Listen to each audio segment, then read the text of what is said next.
En el nombre del Padre, del Hijo, del Espíritu Santo. Amén. Ave María Purísima.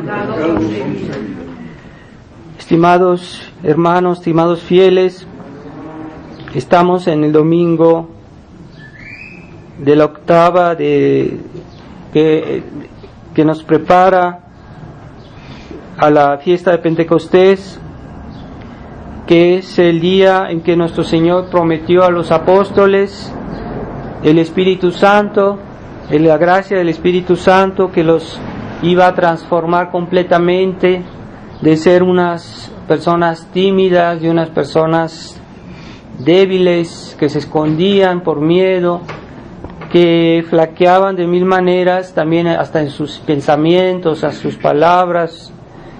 Entonces el Espíritu Santo, ahí se ve el poder, la grandeza de la acción del Espíritu Santo en la iglesia, que es lo que le da cohesión al cuerpo de la iglesia, que aunque seamos hombres, pecadores, débiles, defectuosos, es la gracia del Espíritu Santo que hace que los miembros estén unidos por medio principalmente de la autoridad de la iglesia, la verdadera autoridad, aquellos pastores que realmente representan la tradición y la verdad de la iglesia. Entonces ahí el Espíritu Santo está actuando más fácilmente, salvo cuando se le pone obstáculos y sobre todo la herejía, el error, el modernismo es un gran obstáculo a la acción del Espíritu Santo en la iglesia. Pero cuando se respeta esa tradición de la iglesia, normalmente Dios actúa por las autoridades de la iglesia. No es a título personal, que debemos siempre tomar nuestras iniciativas o nuestros juicios personales sobre todo. Para eso está la autoridad, para eso la hizo Dios. Y esta autoridad siempre ha hecho profesión de la verdadera doctrina, de la enseñanza de Dios, de la enseñanza de la fe, que Dios nos la dio, pero la iglesia nos la comunica. Y ese canal de la iglesia es necesario para comprenderla, para explicarla rectamente. Necesitamos ese testimonio de la iglesia, de los pastores, los buenos pastores.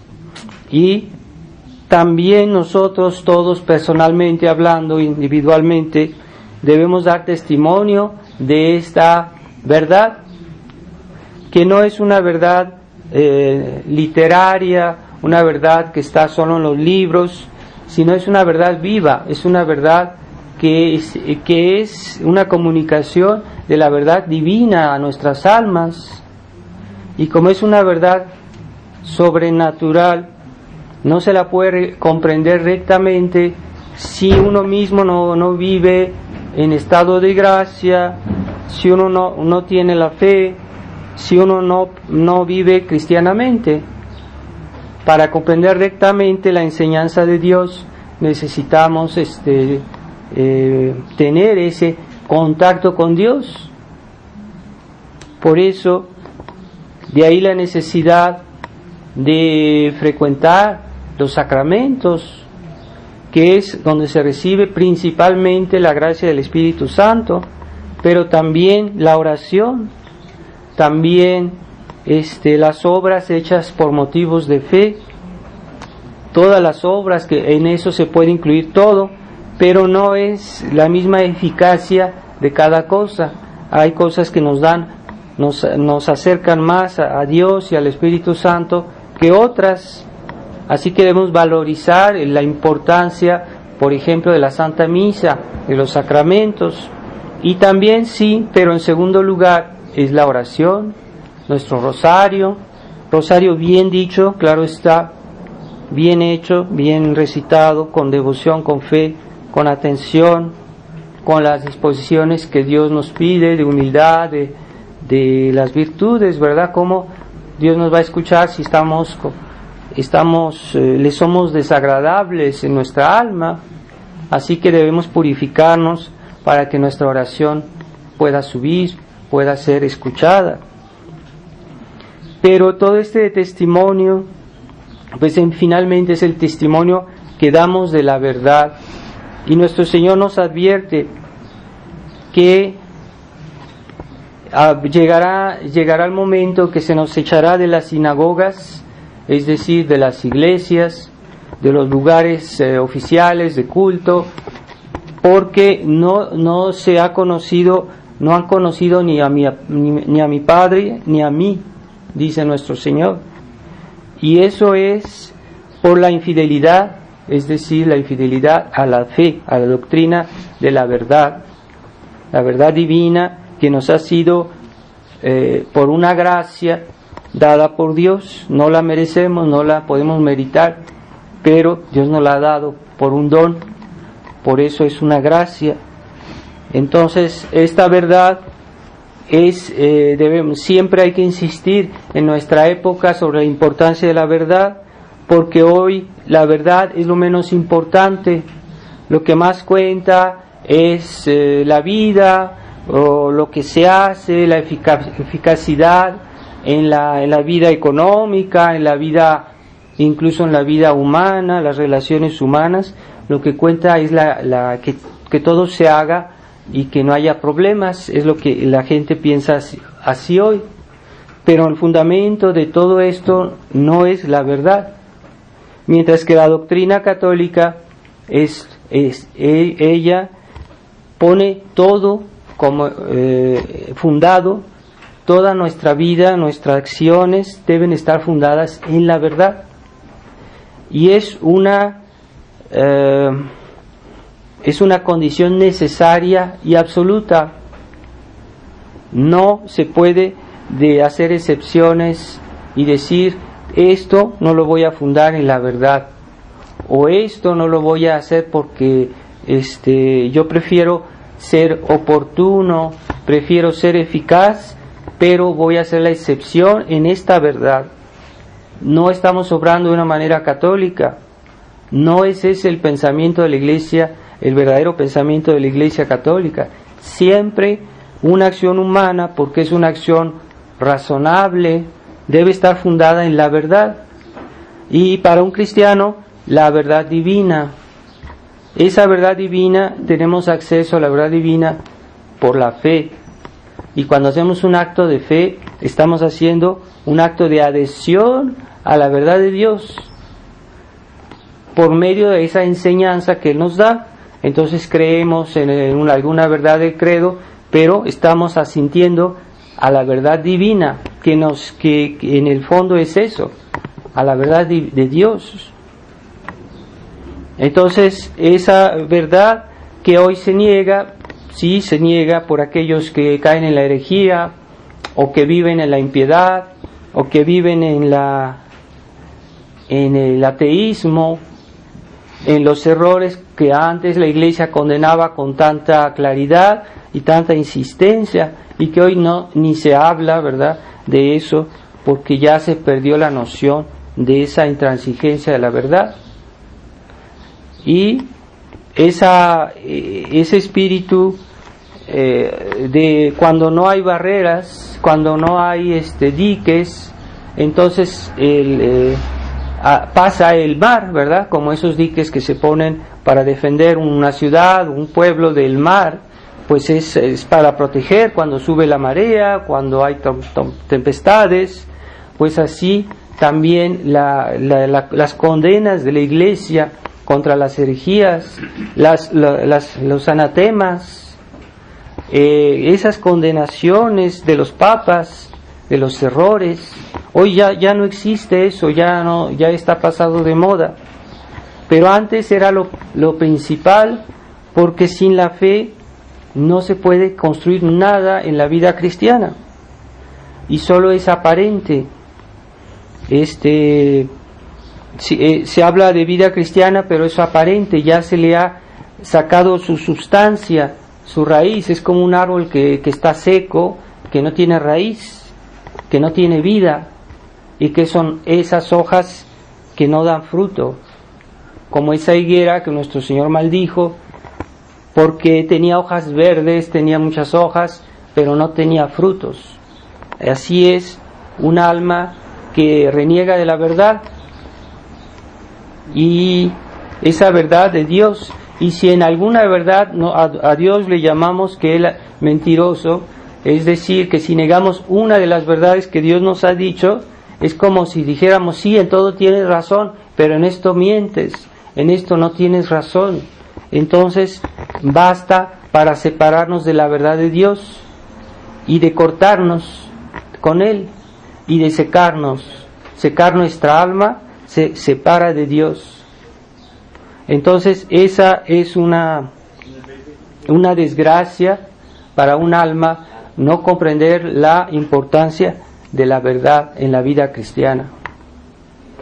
Y la nueva tentación es que en este mundo, que como decía el cardenal Ratzinger, pues el problema del Concilio Vaticano era asimilar 2 siglos de cultura liberal. Es decir, que este liberalismo que nació con la Revolución Francesa fue creando una manera de vivir, una especie de cultura, unas costumbres, una manera de concebir la realidad, y que ese espíritu ha penetrado en los mismos cristianos, en los mismos católicos que se les llama católicos liberales, y que ya en el siglo XIX, si uno lee la historia de la Iglesia, hubo grandísimas luchas en el interior de la Iglesia entre los católicos, como debe ser, y los católicos llamados liberales, que decían, no, nosotros no negamos el dogma, nosotros no negamos las verdades de la Iglesia, pero queremos vivir en armonía con el mundo, queremos hacer entendernos, queremos dialogar, queremos saber ser sociables con este mundo liberal y queremos adaptarnos, pero no negamos las verdades. Entonces hay una manera de negar las verdades de la fe que es por la práctica. Es decir, teóricamente yo no digo y no niego esta verdad aparentemente, pero en la vida no la pongo en ejecución, no la practico, no la hago respetar, no soy coherente en los actos, y a veces en cosas pequeñas se nota cuando alguien tiene esa tendencia liberal, ¿verdad? Es una manera de concebir una excepción para la verdad por principio, no es por fragilidad, ¿verdad? Como a todos nos puede pasar, que es por fragilidad hacemos una excepción, hacemos un pecado, ¿verdad? Una excepción, pero no lo hacemos por principio, lo hacemos por debilidad, por lo que fuera, nuestra malicia, sí, pero podemos decir después, me equivoqué, no lo hice bien, voy a tratar de corregirme. Bueno, eso no es liberalismo, eso es la clásica debilidad humana. Pero después está cuando uno lo hace por principio y uno hace la excepción a la verdad, pero dice, está bien, eso está bien, porque hay que saber arreglar las cosas, hay que saber vivir con el mundo, hay que saber entenderse, ¿verdad? Entonces están haciendo excepción a la verdad por principio. Eso es espíritu liberal. Aunque digan, no, yo sí creo en todo, yo sí creo todo el credo, pero no viven conforme a una coherencia práctica, una coherencia vivida, y eso lleva a la herejía. ¿Por qué? Porque poco a poco se van debilitando las ideas, como esa frase tan común que dice, si uno no vive como piensa, termina por pensar como vive. Es muy cierto eso. Y así si no corresponde nuestra manera de vivir a nuestro pensamiento, podemos caer en ceguedad, y es un castigo de Dios, y ya se acostumbra uno, y con más razón porque hoy el mundo vive así. Entonces, si uno no vive así en concordancia con como la gente vive hoy, pues a veces lo mira uno mal, y dicen, este señor, ¿qué le pasa? ¿Está criticando la televisión? ¿O está criticando esta manera de vivir hoy, las costumbres de disolución familiar, de educación, todo eso? Lo miran a uno mal, y entonces uno se va a dejar intimidar y va a decir, no, yo no quiero. Hay que adaptarse, no hay que desagradar. Pues no es verdad, porque hay que saber desagradar, y nuestro Señor supo desagradar, y desagradó tanto que hasta lo mataron por eso. Así que somos o no somos discípulos de nuestro Señor, y esto es el gran problema, que a veces se introduce por una manera mundana de vivir, se va introduciendo esa actitud. Entonces cuidado con esos detallitos de la vida social, de las modas, de la televisión, de las revistas, de las amistades, porque por ahí entra ese espíritu de componenda. No se trata de ser personas desagradables, o en lo que se puede, sí, ¿verdad? Sí podemos tratar de ser sociables, buenos con los demás, es verdad, no hay que ser tampoco por principio insociables.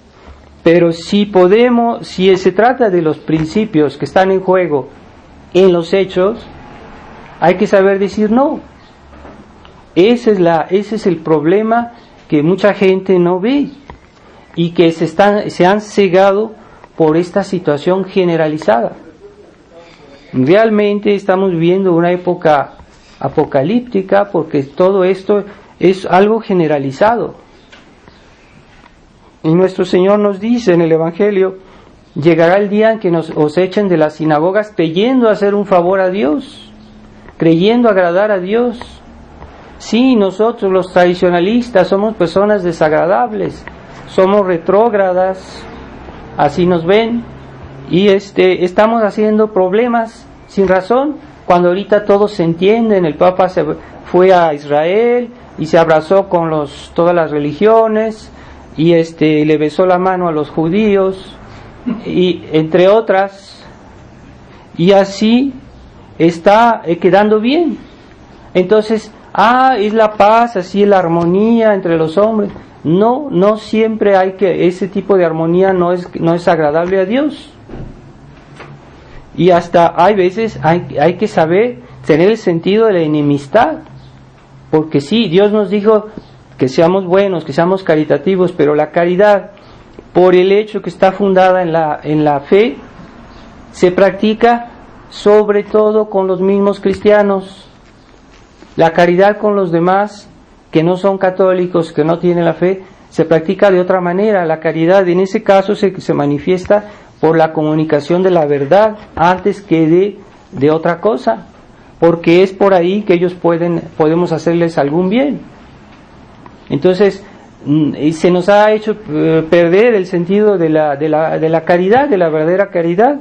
Entonces hoy caridad es un sentido tan amplio que engloba cualquier tipo de gesto de amistad, aunque sea impía, aunque sea algo que ofende a Dios, porque hay amistades que ofenden a Dios. Entonces, como el apóstol nos dice, a esa gente ni el saludo. Entonces, ¿qué quiere decir? Que hay que saber tener el sentido de la enemistad. Enemistad con aquellos que están contra Dios, o que están apartados de Dios. Entonces, no quiere decir que no debamos pedir por ellos, que no debamos tal vez tratarlos de ayudar, pero cuando el que está en el error está endurecido en su error y quiere imponernos ese error, debemos luchar. Así como la Iglesia en las guerras de religión, ¿qué eran? Sino eso. Cuando hubo la herejía protestante, pues sí, había los católicos que peleaban por defender la fe, o los cristeros, o hay muchísimos ejemplos en la historia de la Iglesia, pero ese era por una necesidad de defender la doctrina.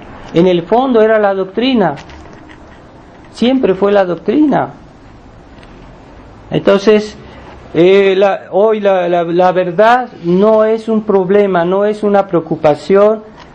Cada quien, como se dice hoy, cada quien tiene su verdad, cada quien tiene su manera de hacer, su opinión. Pero eso cuidado, porque a veces hay maneras de hacer que no corresponden a la verdad de la Iglesia. Y en ese caso no hay libertad. No podemos escoger entre lo que le agrada a Dios y lo que no le agrada a Dios. Entonces nuestros modos o nuestras costumbres, si no se conforman a la verdad de Dios, están mal. Hay ciertas cosas que sí, pero no están en contradicción con la verdad divina, con la verdad de la fe, e incluso la verdad humana, la verdad natural. Toda verdad es armónica, no puede haber contradicción. Entonces decir que dos personas tienen su verdad, aunque sean contradictorios, pues no es un absurdo. Alguien tiene que tener razón. Así que tratemos de reflexionar en eso, y particularmente es lo que estamos sufriendo en la fraternidad, ese hecho de que por quedar bien, por hacer camino, como ellos dicen, de respecto a la conversión de la iglesia moderna, que para nada se ha convertido y que está peor cada día. Entonces se están haciendo componendas. Ya no se ve muy clara la línea de separación entre la tradición y la iglesia oficial. Y si un día se nos anuncia que ya el Papa dice que la fraternidad está dentro, pues no hay que creer que eso es una iniciativa puramente suya.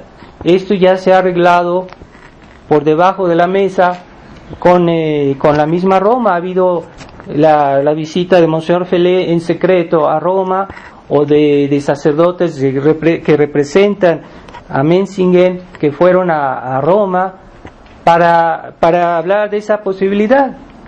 Entonces eso está arreglado, eso está previsto.